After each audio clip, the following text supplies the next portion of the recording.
السلام عليكم ورحمة الله وبركاته. إن الحمد لله نحمده ونستعينه ونستغفره ونعوذ بالله من شرور أنفسنا ومن سيئات أعمالنا. من يهده الله فلا مضل له ومن يضلل فلا هادي له. أشهد أن لا إله إلا الله وحده لا شريك له وأشهد أن محمدا عبده ورسوله. يا أيها الذين آمنوا اتقوا الله حق تقاته ولا تموتن إلا وأنتم مسلمون. يا أيها الناس اتقوا ربكم الذي خلقكم من نفس واحدة وخلق منها زوجها وبث منهما رجالا كثيرا ونساء واتقوا الله الذي تساءلون به والأرحام إن الله كان عليكم رقيبا. يا أيها الذين آمنوا اتقوا الله وقولوا قولا سديدا يصلح لكم أعمالكم ويغفر لكم ذنوبكم ومن يطع الله ورسوله فقد فاز فوزا عظيما. أما بعد فإن أصدق الحديث كتاب الله وخير الهدي هدي محمد صلى الله عليه وعلى آله وسلم وشر الأمور محدثاتها وكل محدثة بدعة وكل بدعة ضلالة وكل ضلالة في النار. Ayuhal ikhwah, a'azakumullah, kepada kaum muslimin dan muslimat yang mudah-mudahan dirahmati oleh Allah Taala. Alhamdulillah, kita bersyukur kepada Allah atas semua nikmat yang Allah karuniakan kepada kita, dan nikmat yang Allah karuniakan kepada kita tidak dapat kita hitung, dan kita wajib mensyukuri semua nikmat itu. Wa in ta'uddu ni'matallahi la tuhsuha innal insana ladzalumun kaffar. Seandainya kalian menghitung nikmat-nikmat Allah, kalian enggak akan dapat menghitung nikmat itu. Sesungguhnya manusia sangat zalim dan manusia sangat kufur. Ayolah ikhwah, azakumullah. Dalam kesempatan di akhir bulan Sya'ban ini, ada beberapa hal yang ingin saya sampaikan. Yang pertama berkaitan dengan talabul ilmi dan tahsil berkaitan dengan manhaj. Yang kedua yang akan saya sampaikan, penjelasan Al-Imam Ibnu Qayyim ketika kita melaksanakan ketaatan kepada Allah. Baru yang ketiga berkaitan dengan tausiah menjelang Ramadan. Yang pertama yang saya akan bahas, ikhwani fiddin, azakumullah, yaitu tentang kita ini wajib menuntut ilmu syar'i. Sebagaimana Nabi bersabda sallallahu alaihi wasallam, talabul ilmi faridatun ala kulli muslimin. Menuntut ilmu itu wajib atas setiap muslim. Seorang talibul ilm ada kewajiban dan ada dua amanah yang dia wajib pikul dan dia wajib laksanakan. Yang pertama, amanah tahammul. Yang kedua, amanatul ada.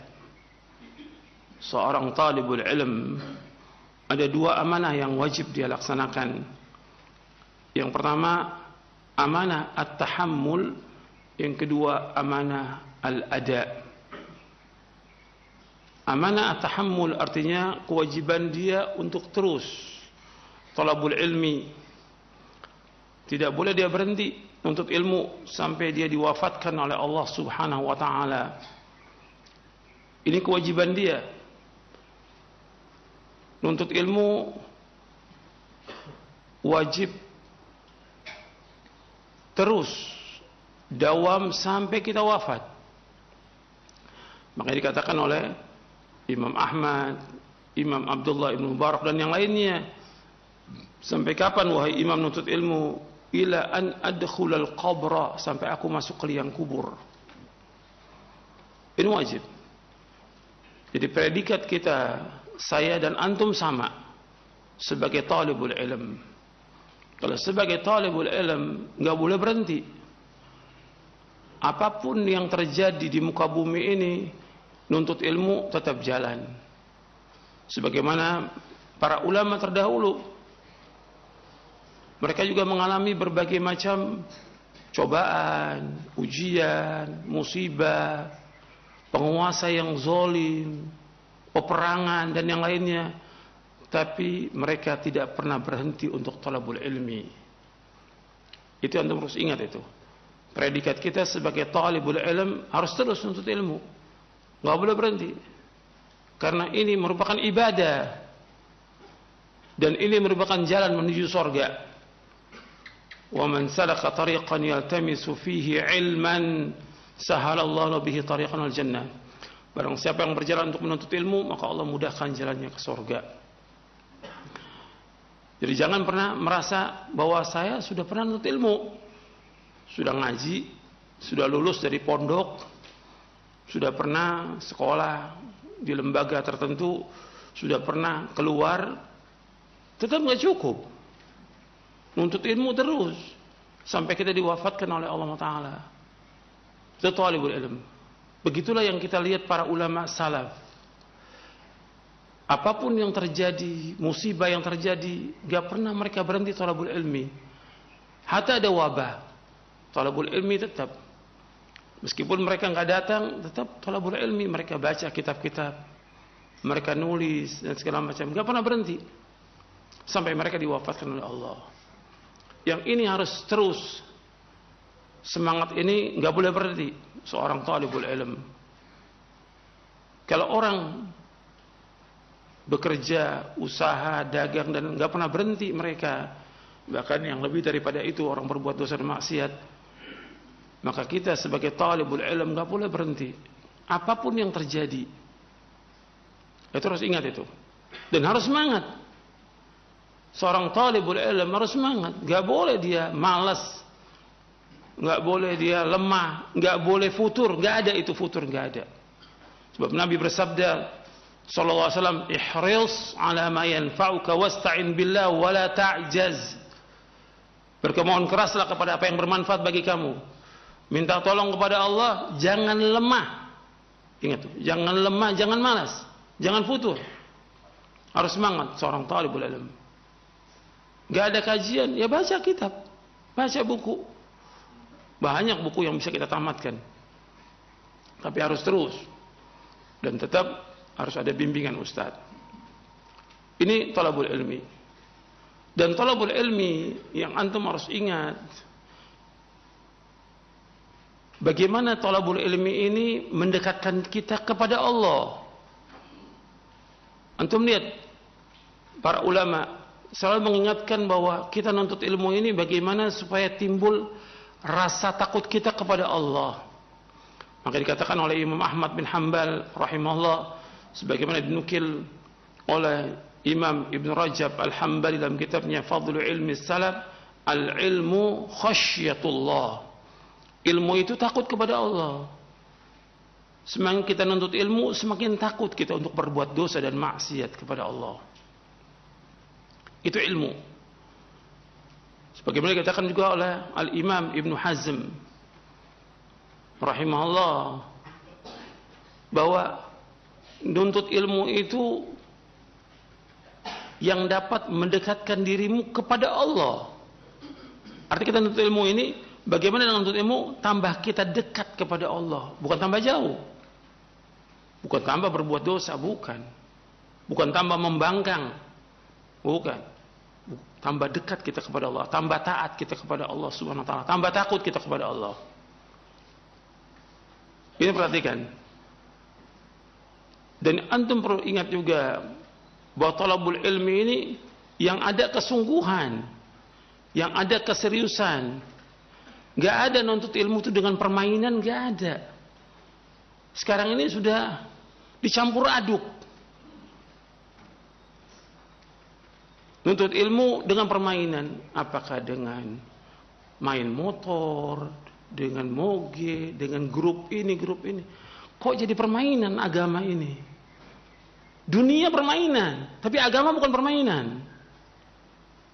Allah Allah menyebutkan innamal hayatud dunya la'ibun wa lahwun. Kehidupan dunia ini laib, permainan dan sendau gurau. Tapi agama bukan. Agama keseriusan, bagaimana kita bersungguh-sungguh melaksanakan ibadah kepada Allah yang dengan itu kita masuk surga. Bukan main-main. Sekarang jadi permainan agama ini.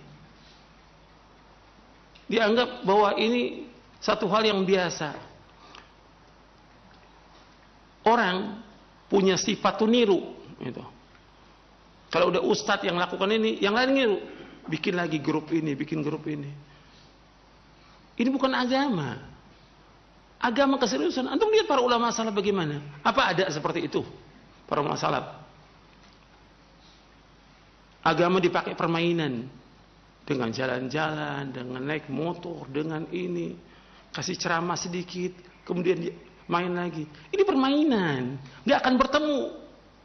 Antara ilmu dengan permainan tidak akan ketemu selama-lamanya. Gitu. Harus ada kesungguhan. Ini nggak sadar kita ini dirusak dari dalam ini. Nggak sadar kita dirusak. Dianggap benar, dianggap baik. Akhirnya ditiru oleh orang banyak. Orang-orang awam yang baru ngerti agama ini, baru tobat, yang ikut. Senang dia. Memang biasa main dia. Ketemu. Ini nggak sadar. Justru orang dibawa untuk thalabul ilmi. Diajak untuk baca kitab. Diajak untuk memahami Quran wa sunnah ala fahmi salaf. Itu seperti itu. Bukan diajak kepada permainan. Bukan berarti permainan nggak boleh, boleh. Tapi antum jangan ekspos tuh permainan itu. Apa bedanya antum dengan orang umum?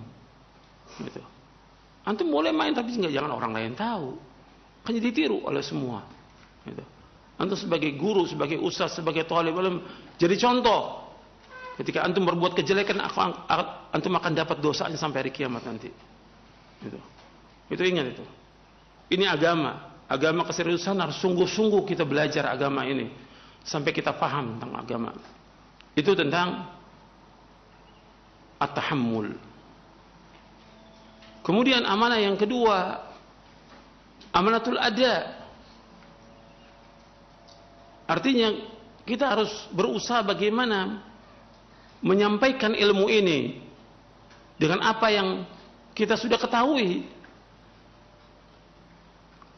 Yang paling pokok ya kita menyampaikan kepada keluarga kita. Sebab Allah berfirman, ya ayyuhalladzina amanu qu anfusakum wa ahlikum nar. Wahai yang beriman, jagalah diri kamu dan keluarga kamu dari api neraka. Sekarang bagaimana kita dengan kita belajar menuntut ilmu, kita bisa menjaga diri kita dan keluarga kita dari api neraka. Sibukkan diri kita dengan itu. Jangan disibukkan dengan yang lain. Adapun para dai, kewajibannya menyampaikan ilmu ini kepada umat. Di setiap waktu, setiap kesempatan dia wajib untuk menyampaikan. Yang pokok yang disampaikan adalah tauhid. Bagaimana orang beribadah kepada Allah, menjauhkan segala macam perbuatan syirik. Dan ini harus terus, nggak boleh berhenti. Seorang talibul ilm, apalagi dia seorang dai, bagaimana dia menyampaikan ilmu ini kepada umat ini agar umat ini beribadah hanya kepada Allah, tidak berbuat syirik. Dan itu harus terus. Nggak boleh dia merasa puas, saya sudah pernah menyampaikan, nggak cukup. Hatta sudah tamat usul tsalatsa, ulangi lagi. Hatta sudah tamat kitab tauhid, ulangi lagi. Terus seperti itu. Kenapa? Karena umat belum betul-betul paham tentang tauhid. Banyak orang berbuat syirik. Dan kesyirikan bertambah hari, bertambah banyak. Kalau antum berbicara soal kerusakan, tapi nggak pernah dibahas kerusakan tentang tauhid. Kerusakan tentang akidah nggak dibahas. Ini yang paling pokok, yang harus diperbaiki dulu sebelum yang lainnya.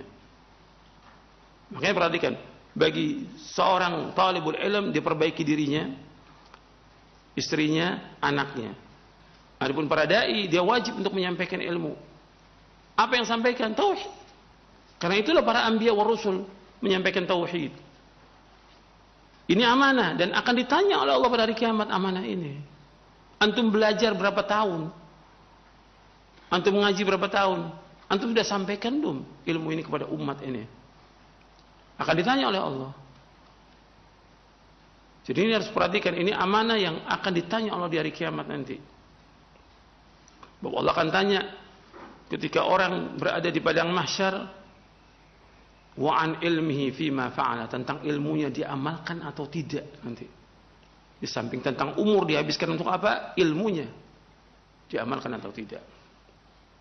Ini yang pertama, berkaitan dengan talibul ilm adalah ibadah, dan dia punya dua amanah. Yang pertama amanah tahammul, yang kedua amanah al-ada.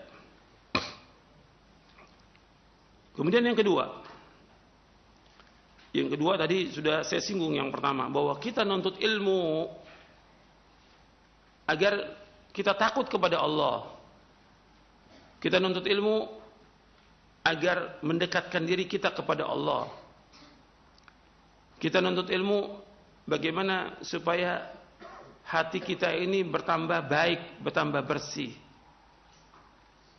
Karena di awal dakwah Nabi Muhammad sallallahu alaihi wasallam, Allah sudah firmankan kepada Nabi Muhammad SAW, wa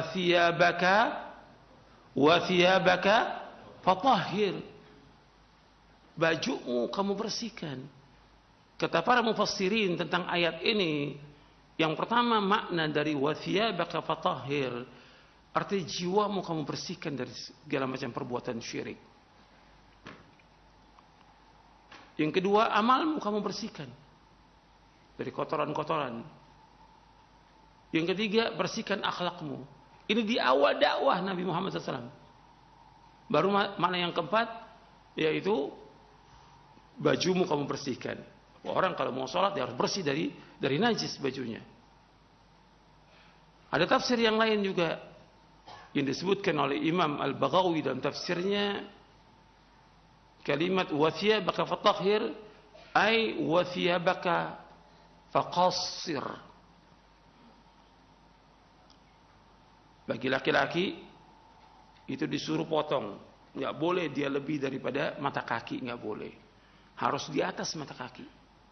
Wa thiyabaka faqassir. Bisa dilihat dalam tafsir At-Tabari, dalam tafsir Al-Baghawi, dan Ibnu Katsir dan yang lainnya tentang ayat ini. Artinya kita kembali bahwa kita nuntut ilmu ini bagaimana kita membersihkan hati kita. Dan orang yang membersihkan hati adalah orang yang paling bahagia di muka bumi ini. Allah berfirman, qad aflaha man zakkaha wa qad khaba man dassaha. Qad aflaha man zakkaha. Sungguh sukses, sungguh beruntung siapa orang yang membersihkan hatinya. Dengan apa? Dengan taat kepada Allah. Dan sungguh rugi orang-orang yang mengotori hatinya. Dengan apa? Dengan berbuat dosa dan maksiat. Itu yang kedua harus perhatikan. Bahwa kita nuntut ilmu bagaimana membersihkan hati kita. Bagaimana kita takut kepada Allah. Bagaimana kita tambah dekat kepada Allah SWT. Yang ketiga, kita wajib untuk berpegang teguh kepada Al-Quran wa sunnah ala fahmi salaf. Ini harus kita ingat terus. Bagaimanapun keadaannya kita tetap harus kembali kepada Al-Quran wa sunnah ala fahmi salaf. Karena itulah wasiat Rasulullah SAW. Di dalam hadits Irbad bin Sariyah di Syarah Akidah ada, antum bisa lihat di halaman 106 di bab yang kelima.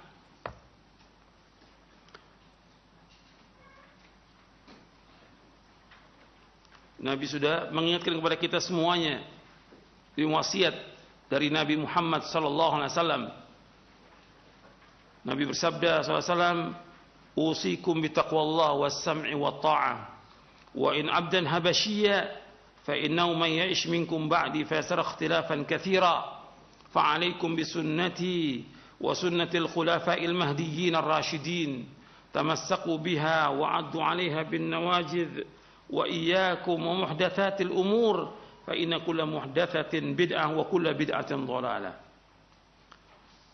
Nabi SAW bersabda, aku wasiatkan kalian untuk selalu bertakwa kepada Allah, mendengar dan taat meskipun yang memerintah kalian seorang budak Habasyah, sungguh orang yang masih hidup di antara kalian setelah wafatku akan melihat perselisihan yang banyak.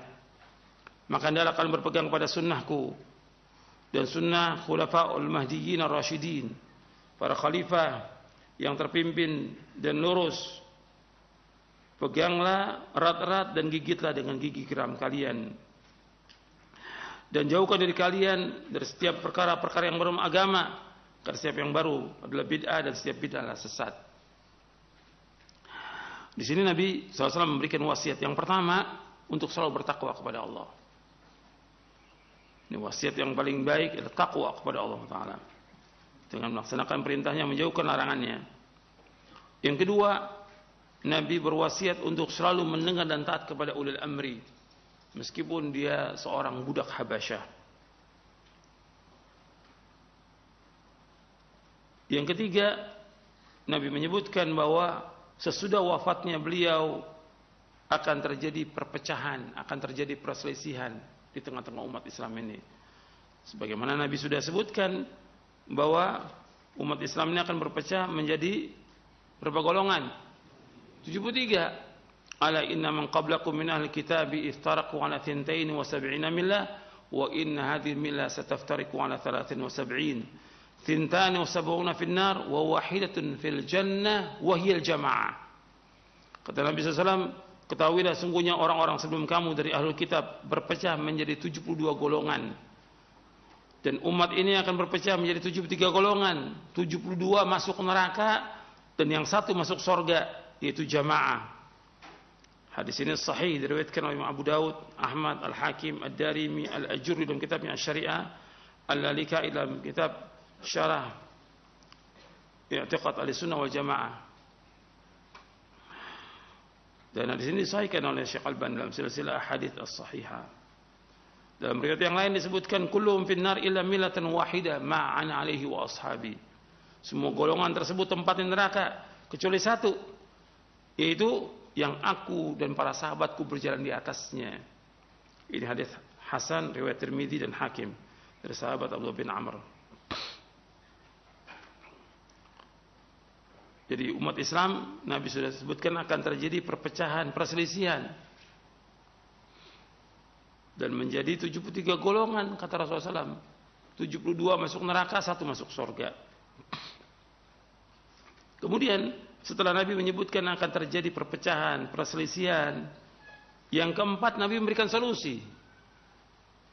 Solusinya Nabi berikan, fa'alaikum bisunnati wa sunnatil khulafa'il mahdiyyin rasyidin. Hendaklah kalian berpegang pada sunnahku dan sunnah para khalifahku yang terpimpin dan lurus. Dan Nabi SAW menyuruh kita untuk berpegang pada sunnah Nabi SAW dan sunnah khulafa'ur rasyidin. Kemudian Nabi lanjutkan yang keempat ini, tamassaku biha wa'addu 'alaiha bin nawajidh. Artinya peganglah erat-erat dan gigitlah dengan geram kalian. Artinya kita betul-betul harus berpegang teguh dan bersungguh-sungguh berpegang kepada Al-Quran wa sunnah ala fahmi salaf. Karena apa? Karena banyak fitnah. Fitnahnya banyak. Dan orang akan lepas dari manhaj yang hak ini. Karena fitnah itu. Apakah fitnah dunia? Apakah fitnah wanita? Apakah godaan dari syaitan? Apakah hawa nafsu? Atau teman-teman yang jelek? Atau yang lainnya? Yang membuat dia keluar dari manhaj yang hak ini. Dan sudah banyak yang keluar. Itu. Makanya harus kita berpegang teguh kepada manhaj ini. Ini taksil tentang manhaj. Gak boleh keluar dari Al-Quran wa sunnah al-fahmi salaf. Yang kita pegang dalil. Perhatikan tuh. Kalau bilang Al-Quran wa sunnah al-fahmi salaf, dalil. Setiap kita melakukan apa saja, dalilnya ada atau tidak dari Quran. Dalilnya ada tidak dari sunnah. Dan bagaimana pemahaman salaf tentang itu. Sehingga kalau betul kita berjalan di atas jalan ini, akan dapat hidayah. Karena Allah menyuruh kita untuk berpegang teguh kepada Quran wa sunnah ala fahmi salaf. Allah menyuruh kita untuk berpegang pada Quran dan sunnah Dan itulah siratal mustaqim. Bagaimana Allah sebutkan dalam surah Az-Zukhruf, fastamsik billadzi uhiya ilaika innaka 'ala siratim mustaqim. Hendaklah berpegang teguh kepada apa yang diwahyukan kepada kalian. Hendaklah engkau Muhammad berpegang teguh kepada apa yang diwahyukan kepada engkau. Karena engkau berada di atas siratal mustaqim. Kalau orang berpegang teguh kepada Al-Quran dan Sunnah al-Fahmi Salam, dia berada di atas siratal mustaqim. Karena satu jalan menuju kepada Allah hanya satu. Itu jalan yang pernah ditempuh oleh Rasulullah SAW dan para sahabatnya. Tidak ada jalan lain. Semua jalan menuju kepada Allah tertutup. Kecuali satu jalan. Jalan yang ditempuh oleh Rasulullah SAW dan para sahabatnya. Itulah yang akan membawa manusia menuju kepada Allah Subhanahu Wa Taala. Riwayatnya saya bawakan di sini. Di halaman 104. Ketika menjelaskan surah Al-An'am ayat 153, wa anna hadza sirati mustaqiman fattabi'uhu wa la tattabi'us subul fatafarraqa bikum an sabili dzalikum wassaqum bihi la'allakum tattaqun. Inilah jalanku yang lurus, ikuti. Jangan kamu ikuti jalan-jalan yang lain.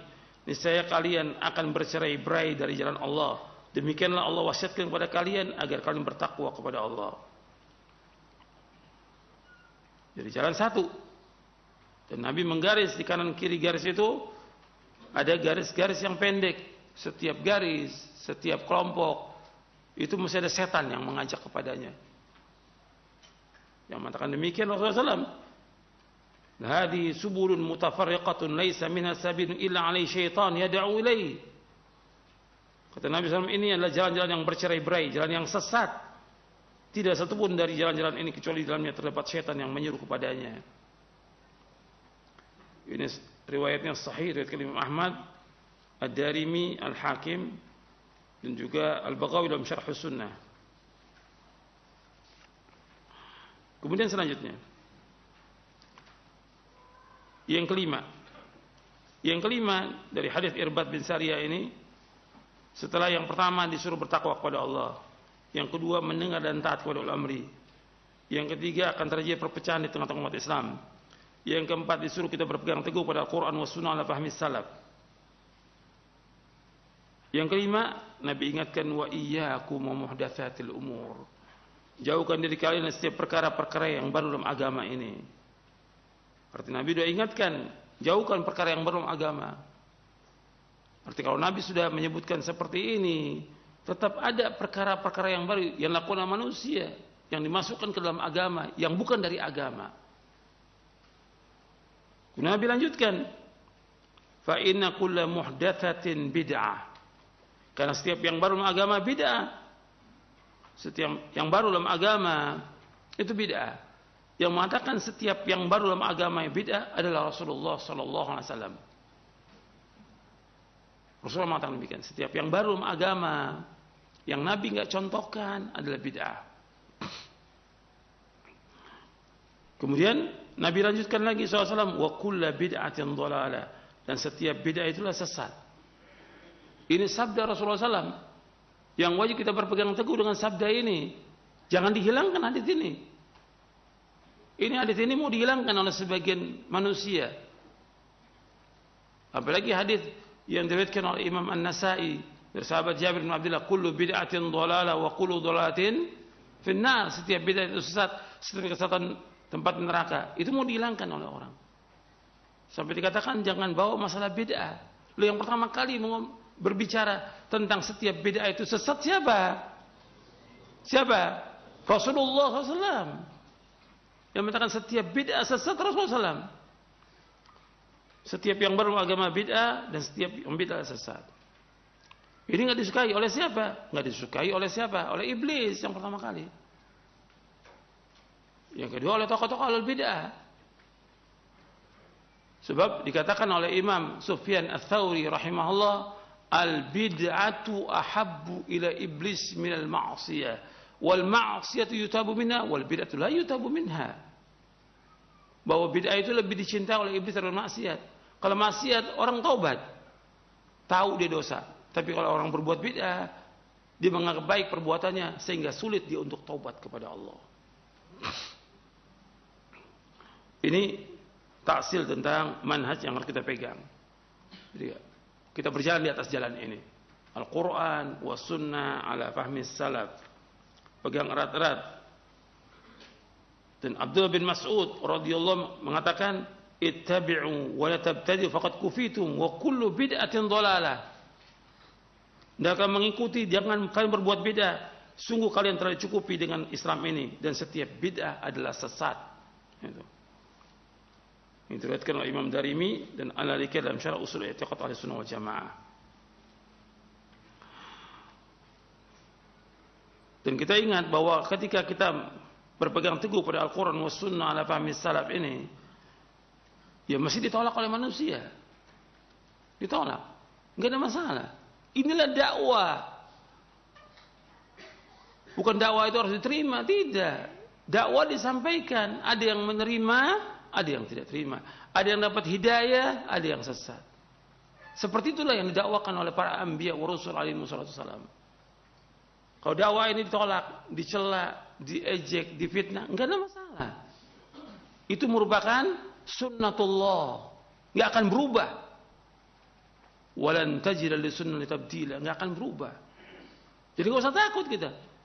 Dakwah ditolak, enggak usah takut. Maka dikatakan oleh Imam Al-Auza'i, kata Imam Al-Auza'i rahimahullah, itu ada di halaman 111 di Syarah Aqidah. Kata Imam Al-Auza'i rahimahullah, seorang imam Ahlussunnah dari Syam yang wafat tahun 157 Hijriah.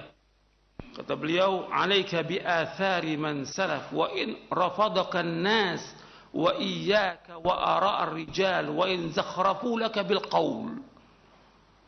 Hendaklah engkau berpegang teguh kepada asar salafus saleh meskipun orang-orang menolaknya, dan jauhkan dirimu dari pendapat orang yang menyalahi salafus saleh meskipun ia dihiasi pendapatnya dengan perkataan-perkataan yang indah. Ini diriwayatkan oleh Imam Al-Ajurri dalam kitabnya Asy-Syari'ah dan Ibnu Abdul Bar dalam kitabnya Jami' Bayan al-Ilmi wa Fadlih. Jadi diperintahkan kita untuk apa? Untuk berpegang teguh kepada Quran wa sunnah al-fahmi salaf meskipun ditolak oleh manusia. Itulah dakwah. Dakwah ditolak wajar. Kewajiban kita apa? Menyampaikan. Wa ma'ala rasuli illal balagh. Enggak ada kewajiban Rasul kecuali menyampaikan. Tapi jauhkan pendapat manusia. Sekarang banyak orang pendapat manusia ini yang dijadikan sebagai dalil. Ara' ar-rijal dijadikan sebagai dalil, sebagai pijakan. Mesti yang dijadikan dalil itu apa? Al-Quran dan sunnah, dalil. Bukan ara' ar-rijal, bukan pendapat orang. Ini udah banyak campur aduk sekarang ini orang. Dalil ditolak, yang diikut pendapat orang. Gimana cara berpikirnya itu seorang talibul ilm, seorang dai? Mesti kan dalil yang diikut. Al-Quran, bukan orang, bukan pendapat orang.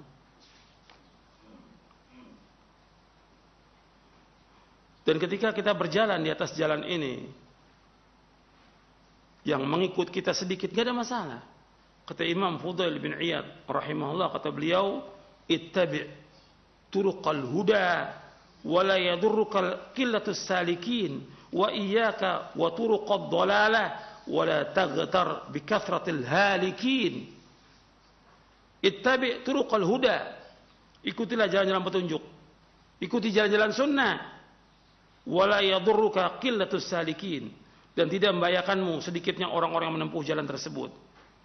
Wa iyyaka wa turuqad dhalalah, dan jauhkan dirimu dari jalan-jalan kesesatan. Wa la taghtar bi kathratil halikin, dan jangan engkau tertipu dengan banyaknya orang yang menempuh jalan kebinasaan. Jadi jalannya orang-orang yang binasa, orang-orang yang sesat, jangan diikut. Karena Allah sudah mengingatkan dalam Al-Quran, kalau kita mengikuti kebanyakan orang, pasti mereka akan menyesatkan kita. Allah berfirman dalam surah Al-An'am ayat 116, "Wa in tuti' aktsara man fil ardi yudilluka an sabilillah iyattabi'una illa dhanna wa in hum la yakhrusun." Seandainya kamu mengikuti kebanyakan manusia di muka bumi, niscaya mereka akan menyesatkan kamu dari Allah. Mereka hanya menyangka dan mereka hanya berdusta. Jelas sampai sini? Ya, ini baru yang pertama ini. Ya. Nasihat yang pertama ini. Berkaitan dengan talabul ilmi, kemudian juga berpegang teguh pada Al-Qur'an was sunnah ala fahmi salaf. Ini taksil. Untuk tafsilnya nanti harus kita mengkaji lagi lebih luas tentang masalah ini. Dan ini harus kita pegang teguh. Belajar dan sungguh-sungguh kita untuk belajar. Enggak ada patah semangat, enggak ada futur, tidak ada. Enggak ada malas. Belajar. Gitu. Dan wajib untuk berdakwah terus meskipun ditolak oleh manusia. Sampaikan yang hak ini. Pasti Allah akan menyampaikan ketika kita menyampaikan yang hak, yang menyampaikan kepada dalam hati manusia adalah Allah SWT, bukan kita. Gitu. Allah yang maha tahu. Allah yudillu man yasha wa yahdi man yasha. Allah menyukai siapa yang Allah kehendaki. Allah sesatkan siapa yang Allah kehendaki dan Allah tunjuki siapa yang Allah kehendaki. Makanya kewajiban kita menyampaikan. Samping menuntut ilmu, menyampaikan. Dan terus sampaikan ilmu ini. Ini yang pertama. Sekarang kita masuk tausiah yang kedua. Penjelasan Al-Imam Ibnu Qayyim di dalam kitabnya Ighathatul Lahafan min Masaidi Syaitan di juz yang pertama.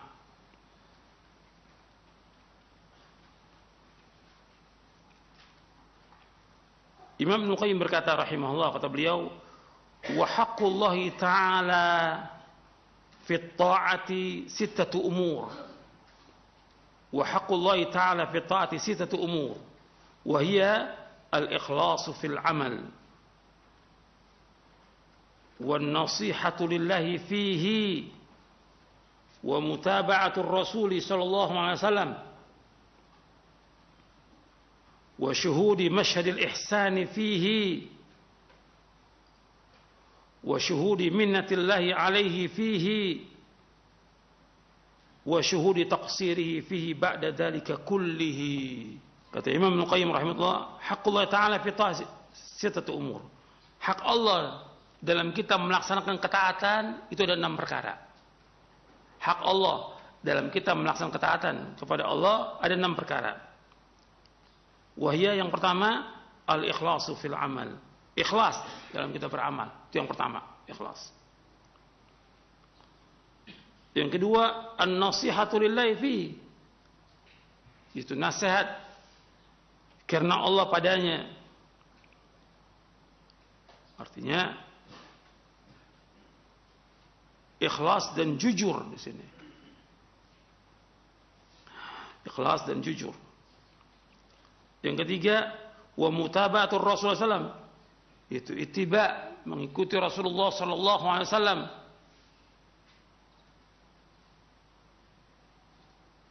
Yang keempat, wa syuhudu masyhadil ihsani fihi. Yaitu kita menghadirkan bahwa Allah telah berbuat baik kepada kita padanya. Kita menghadirkan bahwa Allah telah berbuat baik kepada kita padanya.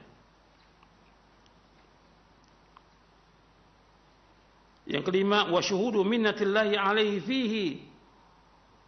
Yang kelima, yaitu menghadirkan bahwa Allah telah memberikan karunia yang besar padanya.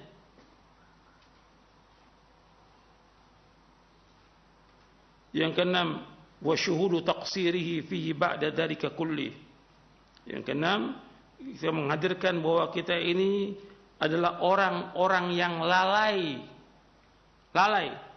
dalam melaksanakan ketaatan kepada Allah. Sesudah semuanya itu, kita menyaksikan bahwa kita ini lalai. Ini dalam kitab Ighathatul Lahfan di juz yang pertama yang takhrij oleh Syekh Albani dan tahqiq Syekh Ali Hasan rahimahumullah. Artinya hak Allah dalam kita melakukan ketaatan.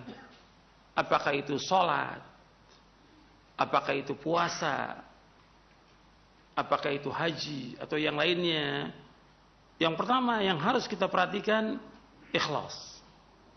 Ketika sholat, kita harus betul-betul ikhlas karena Allah. Ketika kita puasa, kita harus betul-betul menghadirkan keikhlasan.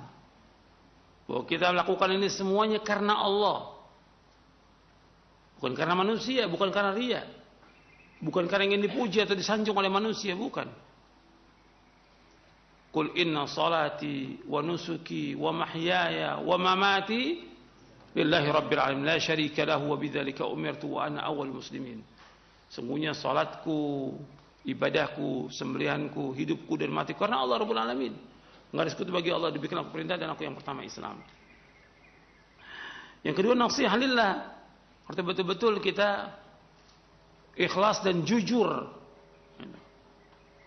dalam melaksanakan ibadah kepada Allah Subhanahu wa taala. Jadi Ibnu Qayyim menekankan di sini setelah ikhlas yaitu an-nasihat lillah. Artinya betul-betul kita melakukannya karena Allah Subhanahu wa taala dan jujur. Sebab orang-orang munafik mereka melakukannya ibadah itu tidak jujur mereka. Tidak ikhlas dan tidak jujur mereka. Mereka riya dan tidak jujur. Yang ketiga, mutaba'atur rasul. Artinya dalam kita melakukan ibadah, apakah itu sholat atau puasa atau yang lainnya, kita wajib untuk ittiba kepada Rasulullah sallallahu alaihi wasallam. Sebab itu perintah, qul in kuntum tuhibbunallaha fattabi'uni yuhibbukumullah yaghfir lakum dzunubakum wallahu ghafurur rahim. Dalam surah Ali Imran ayat 31 disuruh kita untuk ittiba kepada Rasulullah. Di dalam kita ibadah ini yang kita ikut Rasulullah. Yang kita ikut Rasulullah. Bukan orang banyak, bukan tokoh agama, bukan masyayikh, bukan yang lain. Yang kita ikut Rasulullah SAW. Sebab kita akan ditanya oleh Allah nanti ketika kita di liang kubur. Wa man nabiyuka, dan akan ditanya nanti di hari kiamat juga. Bagaimana kita ittiba tidak kepada Rasulullah sallallahu alaihi wa ala alihi wasallam. Ini penting dalam kita beragama. Kalau kita lihat banyak orang yang tidak ittiba, mengikuti banyaknya orang atau tokoh-tokoh agama. Yang kita ikut Rasulullah SAW. Yang keempat, syuhudu masyadil ihsan. Kita menghadirkan bahwa Allah ini sudah berbuat baik kepada kita. Kita ini bisa sholat aja, Masya Allah, nikmat dari Allah. Yang memberikan nikmat ini semuanya Allah SWT. Allah berbuat baik kepada kita. Ketika kita masuk Ramadan, Allah bisa menyampaikan, Allah menyampaikan kita kepada Ramadan, itu luar biasa. Artinya kita bisa melaksanakan puasa itu. Ini semuanya karunia dari Allah. Dan Allah berikan semua kepada kita, semua kebaikan. Makanya kita disuruh untuk berbuat kebaikan. Wa ahsin kama ahsanallahu ilaik. Berbuat baiklah sebagaimana Allah berbuat baik kepada kamu. Jadi Allah sudah banyak berbuat kebaikan kepada kita. Yang kita wajib bersyukur kepada Allah Ta'ala. Kita bisa ngaji, bisa nuntut ilmu, kita bisa sholat, kita bisa puasa. Ini semuanya dari Allah.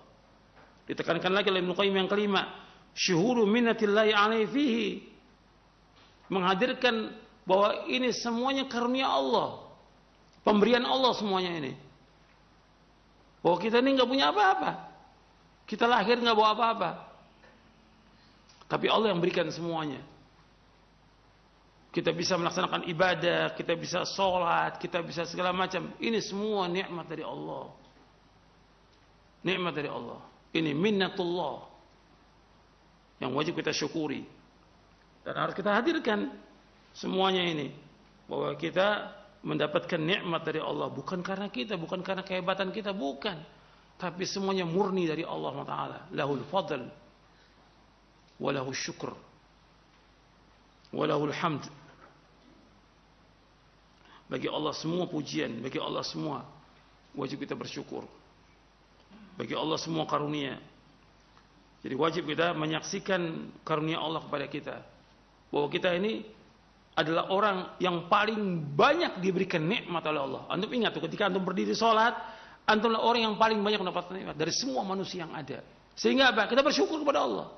Bagaimana kita berbuat baik dalam sholat kita, berbuat ihsan. Karena ihsan tingkatan yang paling tinggi. Islam, iman, ihsan. Al-ihsanu an ta'budallah kana katara fa ilam takun tara fa innahu yara. So ingat itu. Kemudian setelah itu yang keenam, syuhudu taqsirihi fihi ba'da dzalika kulli. Artinya kita menghadirkan bahwa kita ini adalah orang yang lalai. Kita ini kurang bersyukur kepada Allah. Saya dan antum sama, kita kurang bersyukur kepada Allah. Kita lalai. Allah sudah berikan semua nikmat, Allah berbuat baik kepada kita, tapi dalam kita melaksanakan ibadah kepada Allah, kita ini lalai. Banyak kita lalai. Salat aja kita banyak ingat yang lain. Lupa kita untuk berzikir kepada Allah Subhanahu wa taala. Kurang tumakninah kita dan yang lainnya. Ketika puasa juga demikian, nikmat Allah sudah banyak kepada kita. Dan kita lalai. Makanya kalau kita lalai, kita istighfar, bukan bangga. Nah, banyak manusia ketika melakukan ibadah, selesai ibadah itu dia bangga. Merasa bahwa ibadahnya diterima oleh Allah. Gak ada yang tahu soal diterima ibadah itu. Tapi tetap seorang beriman itu bagaimana? Antara khauf war raja, seperti Allah sebutkan dalam surah Al-Mu'minun, walladzina yu'tuna ma atau wa qulubuhum wajilatun annahum ila rabbihim raji'un. Itu orang-orang yang dia memberi apa yang Allah berikan, sedangkan hati mereka takut dan mereka yakin bahwa mereka kembali kepada Allah. Ditanya oleh Aisyah radhiyallahu anha warda, ya Rasulullah, apakah orang-orang ini yang disebutkan dalam ayat ini orang-orang yang dia berbuat zina atau dia mencuri, yang dia takut kepada Allah? Tidak ya Aisyah. Ya la ya binta Siddiq. Ini adalah orang-orang yang dia sholat, dia puasa, dia takut tidak diterima amalnya oleh Allah. Perhatikan tuh. Ini hadis sahih diriwayatkan oleh Imam Ahmad dan Tirmidzi. Anda bisa lihat penjelasan ayat ini dalam tafsir Ibnu Katsir. Takut dia tidak diterima amalnya. Karena apa? Karena banyak taksir dia, lalai dalam melakukan ibadah kepada Allah. Makanya kalau ketika kita selesai sholat, begitu salam kita ucapkan apa? Astagfirullah, astagfirullah, astagfirullah. Minta ampun kepada Allah karena kita lalai. Itu. Jadi jangan merasa berbangga dengan amal-amal kita, jangan. Kecil amal kita nggak ada arti apa-apa. Sekarang kan setan mulai tuh menunjukkan kita untuk bangga dengan amal kita, sibuk dengan yang lainnya sudah. Amal-amal yang kecil kadang-kadang bangga. Sekarang ini udah rame orang mau Ramadan aja udah apa sibuknya? Iftar jama'i, udah cari sumbangan segala macam, udah kayaknya pahlawan sudah ini. Padahal nggak perlu iftar jama'i juga, orang pasti makan, pasti buka. Dari zaman dulu juga salafus soleh makan hatta dengan satu butir kurma. Ini kan sibuk dia. Akhirnya apa? Dia nggak ibadah kepada Allah, dia nggak ngaji, dia nggak ngurusin istri dan anaknya, sibuk dengan yang seperti itu. Mestinya kan dia introspeksi pada diri dia. Oh, dia lalai. Dia harus betul-betul melaksanakan ibadah kepada Allah yang benar. Sampai sini jelas. Ini sebenarnya panjang pembahasannya, tapi saya singkat. Sekarang yang terakhir. Wasiat yang ketiga, yaitu kita persiapan untuk masuk Ramadan. Karena berapa hari lagi insya Allah kita masuk Ramadan.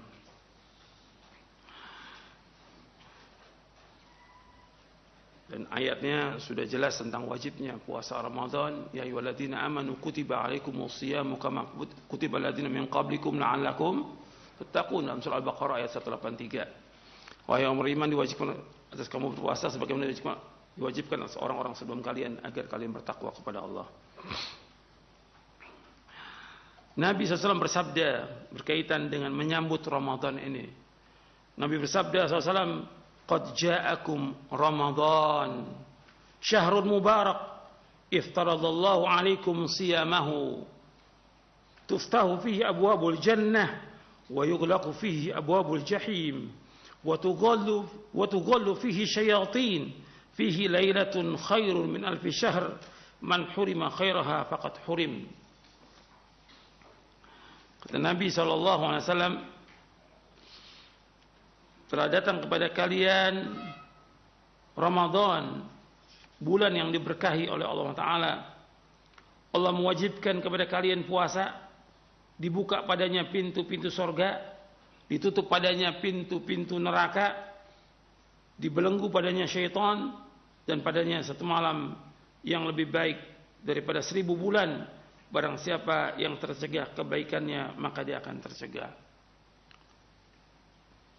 Hadis ini sahih, diriwayatkan oleh Imam Ahmad dan Nasa'i. Ya, Nabi bersabda dari sahabat Abu Hurairah radhiyallahu anhu. Nabi bersabda, "Qad ja'akum Ramadan, syahrun mubarak.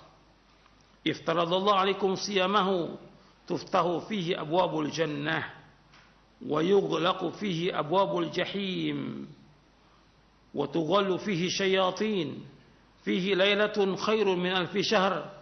Man hurima khairaha faqad hurim." Dari Abu Hurairah radhiyallahu anhu, bahwasanya Rasulullah SAW bersabda, terdatang pada kalian Ramadan, syahrul mubarak, bulan yang diberkahi oleh Allah. Allah mewajibkan kepada kalian puasa, dibuka padanya pintu-pintu sorga, ditutup padanya pintu-pintu neraka jahim, dibelenggu padanya syaitan-syaitan, dan padanya ada satu malam yang lebih baik daripada 1000 bulan. Barang siapa yang tercegah kebaikannya, maka dia telah tercegah. Di sini Nabi menyebutkan sallallahu alaihi wasallam, yang pertama, telah datang Ramadan, Nabi sebutkan. Yang kedua, Nabi menyebutkan di sini bahwa Ramadan syahrun mubarak, bulan yang diberkahi oleh Allah. Yang namanya berkah itu artinya kasratul khair wa thubutuhu. Al-barakah yaitu kasratul khair wa thubutuh. Yang dikatakan barokah itu banyaknya kebaikan dan tetapnya kebaikan.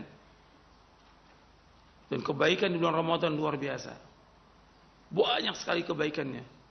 Barokah, syahrun mubarak, bulan yang diberkahi oleh Allah Subhanahu wa taala.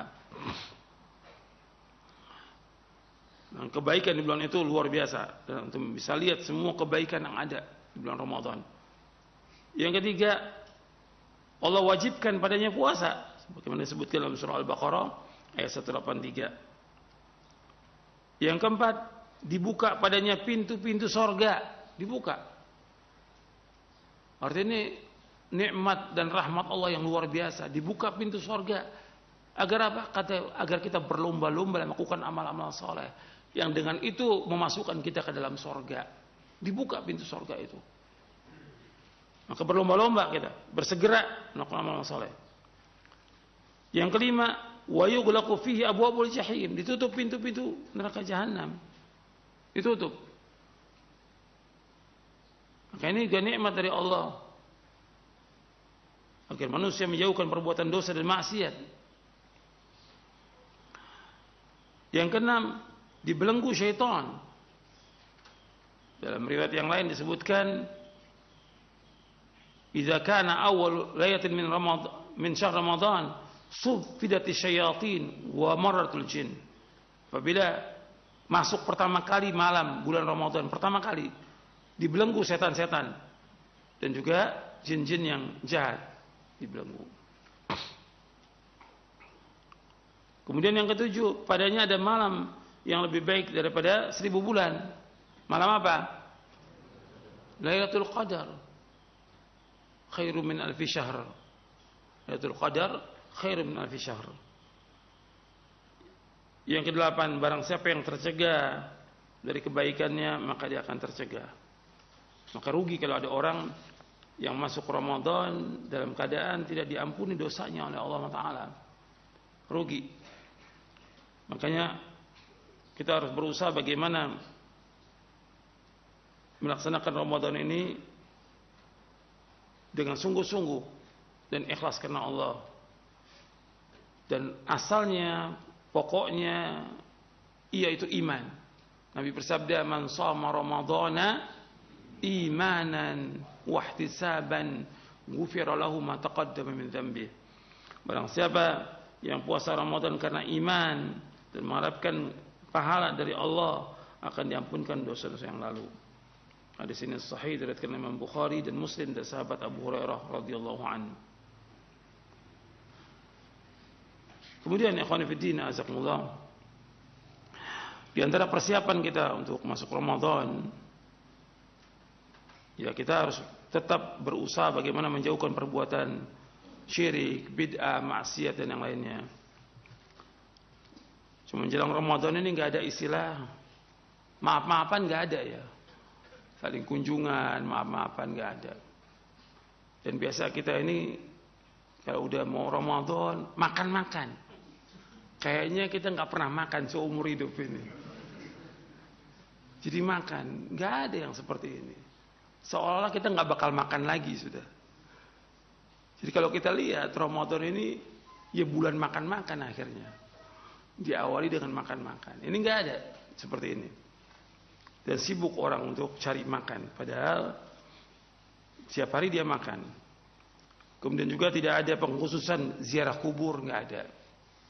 Ini juga termasuk bid'ah menetapkan, mengkhususkan menjelang Ramadan ziarah kubur.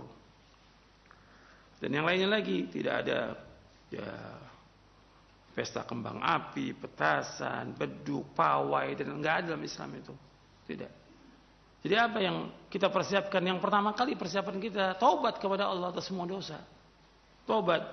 Karena Allah merintahkan demikian dalam Al-Qur'an, ya ayyuhalladzina amanu tubu ilallahi taubatan nasuha. Wahai orang beriman, taubatlah kepada Allah dengan taubat nasuh.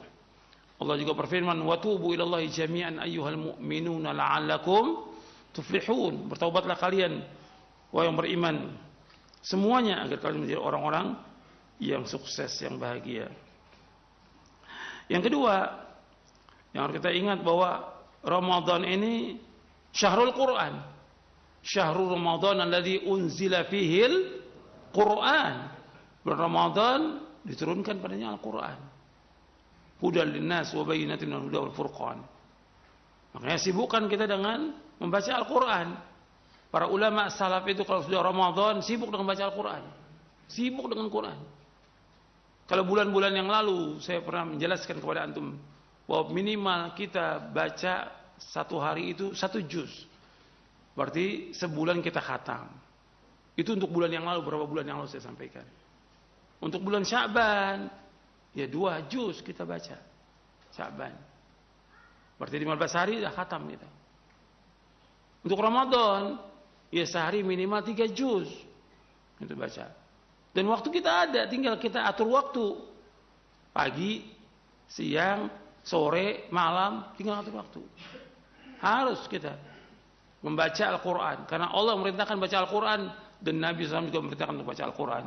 Kata Nabi, "Iqra'ul Quran fa innahu ya'ti yaumal qiyamati syafi'an li ashabihi." Akhrajahu Muslim. Bacalah Al-Quran karena Al-Quran memberikan syafaat pada orang yang bacanya pada hari kiamat nanti. Perhatikan ini. Beda antara bulan-bulan yang lain. Para ulama salaf itu sibuk dengan Al-Quran. Bukan mereka nggak dagang, nggak usaha, ada. Mereka usaha sekedarnya aja. Tapi sibuk dengan baca Quran. Dia baca, istrinya baca, anaknya baca, sibuk dengan Al-Quran. Jadi setiap rumah itu terdengar suara Al-Quran setiap hari, siang dan malam. Ramadan itu. Anda perhatikan ini. Sibuk dengan Al-Quran. Jangan disibukkan dengan yang lain. Ini cobaannya banyak, godaannya banyak, godaannya. Ramadan ini. Antum sibukkan dengan Al-Quran. Yang ketiga, yaitu perbanyak sedekah. Perbanyak sedekah. Setiap hari. Kalau di hari-hari biasa kita banyak sedekah, apalagi Ramadan. Setiap hari malaikat turun mendoakan orang yang sedekah. Ma min yaumil yusbihul ibadu fihi ila malakani yanzilani fayaqulu aduma Allah ma'ati munfiqan khalafa wa yaqulu akhar Allah ma'ati mumsikan talafa. Akhrajahu Bukhari. Kata Nabi SAW, setiap hari 2 malaikat turun. Dia berkata, ya Allah gantikan orang yang infak hari ini. Yang satu malaikat berkata, ya Allah hancurkan orang yang tidak infak hari ini. Setiap hari itu disuruh sedekah. Dan Nabi bersabda SAW, ittaqin nara walau bisyiqqi tamratin. Jaga diri kamu dari api neraka meskipun dengan sebutir kurma. Tujuan kita sedekah itu agar kita terhindar dari apa? Api neraka. Bukan tambah banyak. Saya sedekah biar rezekinya tambah banyak. Bukan. Rezeki sudah dibagi sama Allah semuanya. Semua sudah dibagi sama Allah. Tapi disuruh apa? Kita sedekah agar kita terhindar dari api neraka, dimasukkan ke surga. Itu niatnya itu seperti itu. Soal diganti, pasti nggak mungkin orang infak nggak diganti, tidak mungkin. Kata Allah, anfik unfik alaik, infakkan, aku akan infakkan kepada kamu. Allah juga berfirman dalam surah Saba, wa ma anfaqtum min syai'in fahuwa yukhlifu wa huwa khairur raziqin. Apa yang kamu infakkan pasti akan diganti oleh Allah. Dan Allah sebaik-baik memberi rezeki. Jadi banyak sedekah. Nabi banyak sedekah, Rasulullah. Seperti angin yang berhembus. Paling dermawan adalah Rasulullah sallallahu alaihi wasallam dalam Ramadan. Padahal kehidupan Rasulullah apa adanya. Pas-pasan, tapi sedekah enggak pernah berhenti. Jadi setiap hari sedekah, setiap hari itu. Perhatikan. Yang keempat, memperbanyak amal-amal soleh. Tadi saya sebutkan secara khusus sedekah, ini amal-amal soleh secara umum. Seperti apa? Seperti sholat-sholat sunat, baik itu rawatib, qobliyah, ba'diyah, sholat duha, itu kerjakan. Di samping kita mengerjakan sholat tarawih berjamaah. Kemudian apa? Amal-amal soleh yang lain, ya berbakti pada orang tua, bantu orang tua. Perhatikan tuh, itu jalan menuju sorga orang tua itu, pintu sorga orang tua itu. Perhatikan, jangan merasa lelah, jangan merasa payah ketika membantu orang tua. Terus, dan juga membantu orang-orang yang perlu kita bantu, orang-orang miskin. Gitu. Tapi yang penting bagi kita dulu sibuk dengan amal-amal soleh kita. Kemudian kita bantu orang tua, kemudian juga yang lainnya. Artinya kita sholat yang sunnah, kemudian berzikir dan yang lainnya. Kemudian juga membantu orang tua, kemudian berbuat baik kepada manusia. Yang kelima, gunakan waktu sebaik-baiknya untuk ibadah kepada Allah. Gunakan waktu sebaik-baiknya untuk ibadah kepada Allah.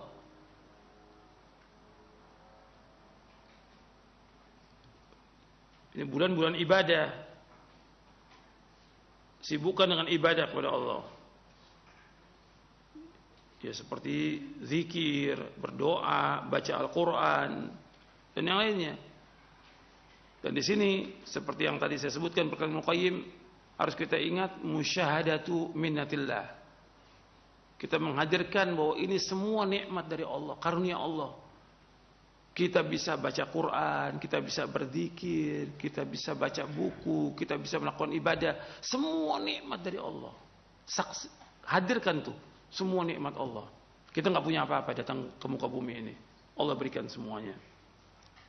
Dan gunakan waktu sebaik-baiknya. Jangan sia-sia, jangan ada waktu yang terbuang. Jangan buat nonton, buat main HP. Perhatikan itu. Waktu sangat berharga, akan ditanya oleh Allah waktu kita. Dan Nabi bersabda SAW, min husni islamil mar'i tarkuhu ma ya'ni. Kebaikan Islam seorang meninggalkan apa yang tidak bermanfaat. Tinggalkan yang bermanfaat.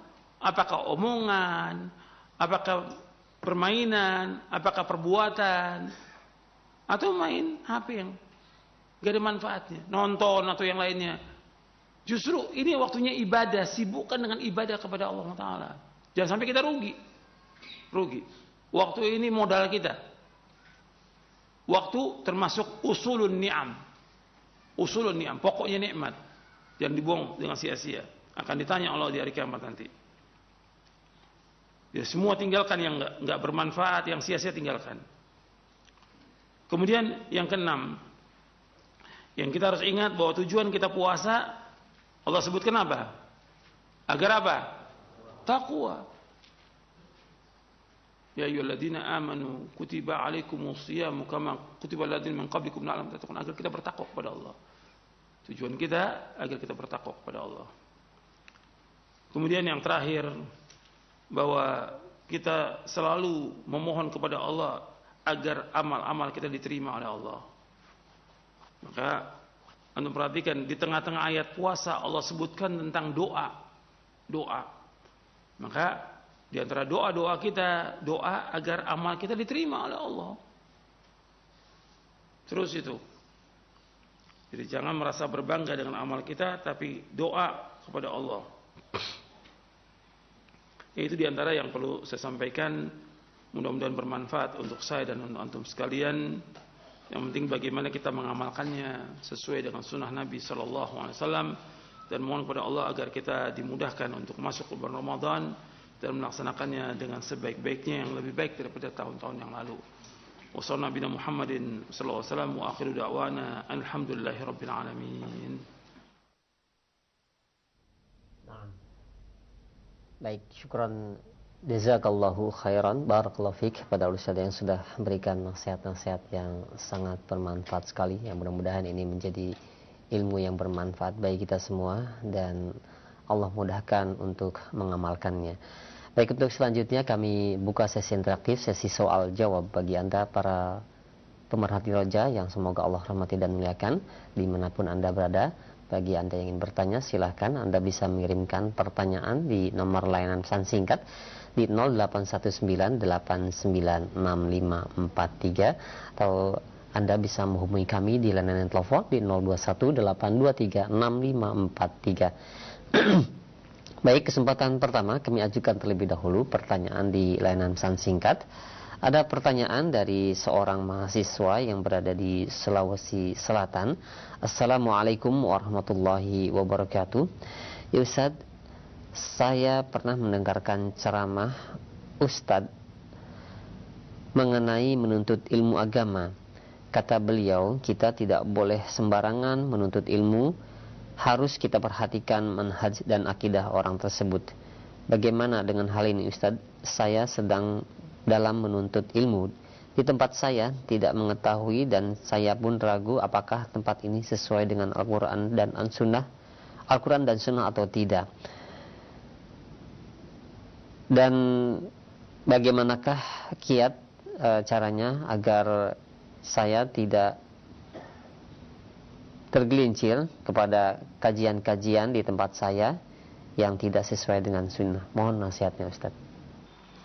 Di dalam kita menuntut ilmu adalah hukumnya wajib.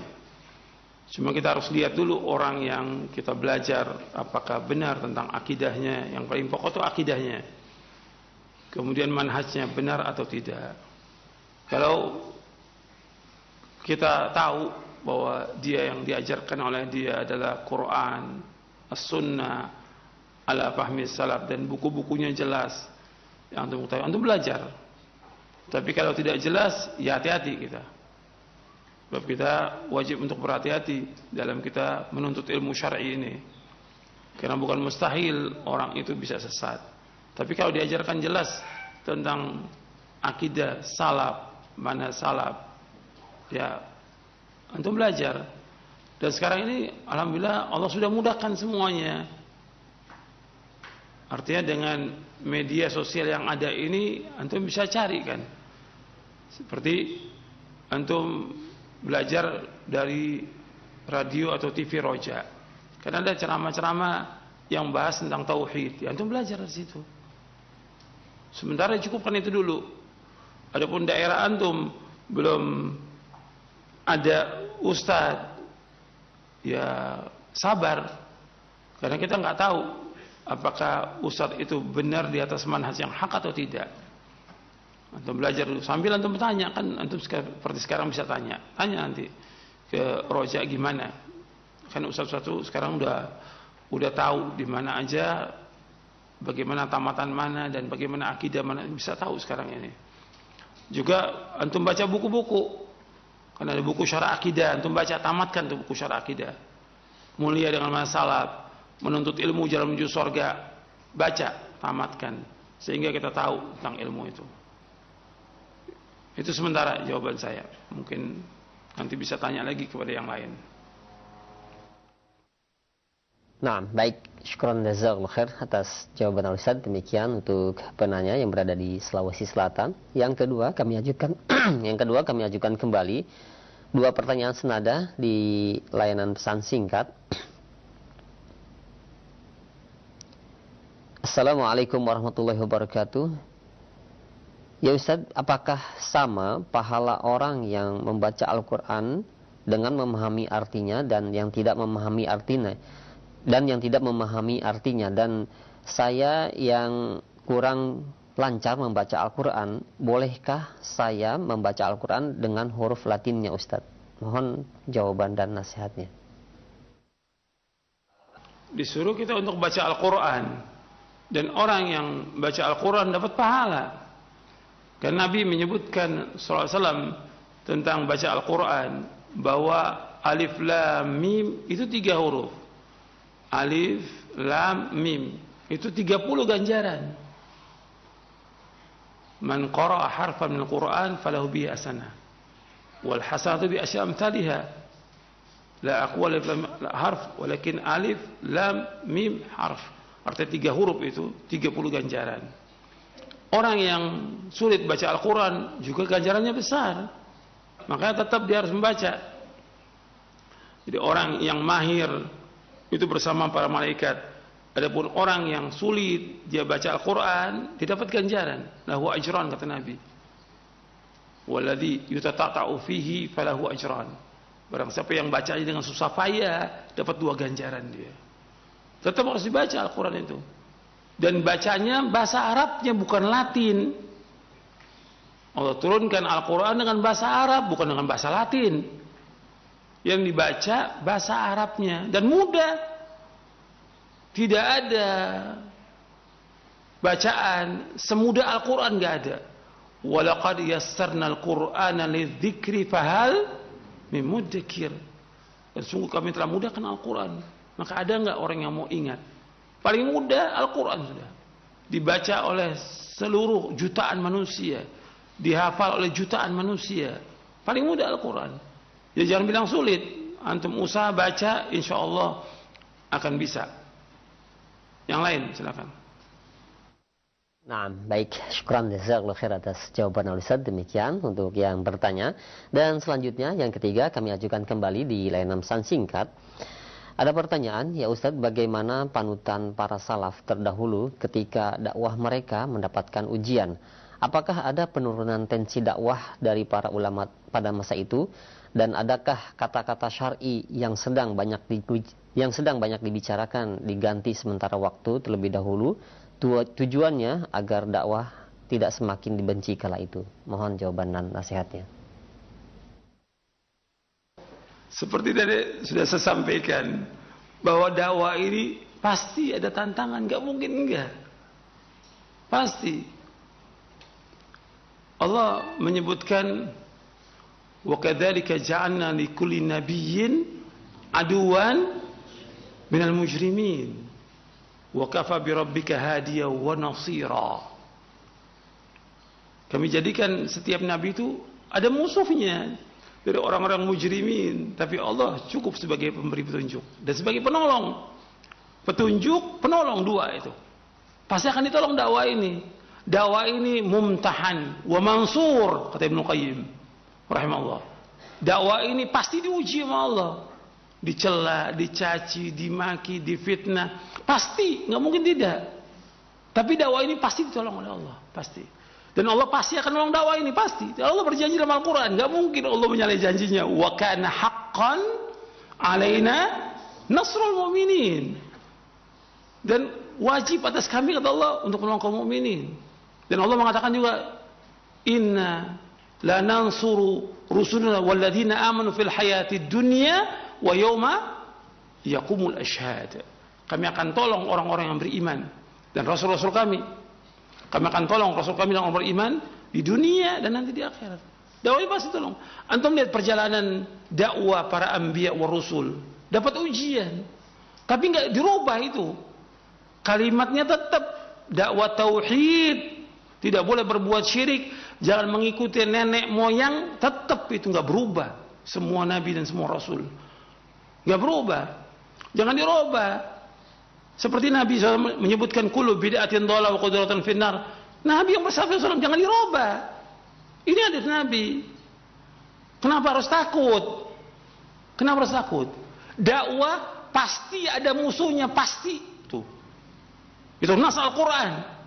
Nggak bisa dirubah. Pasti.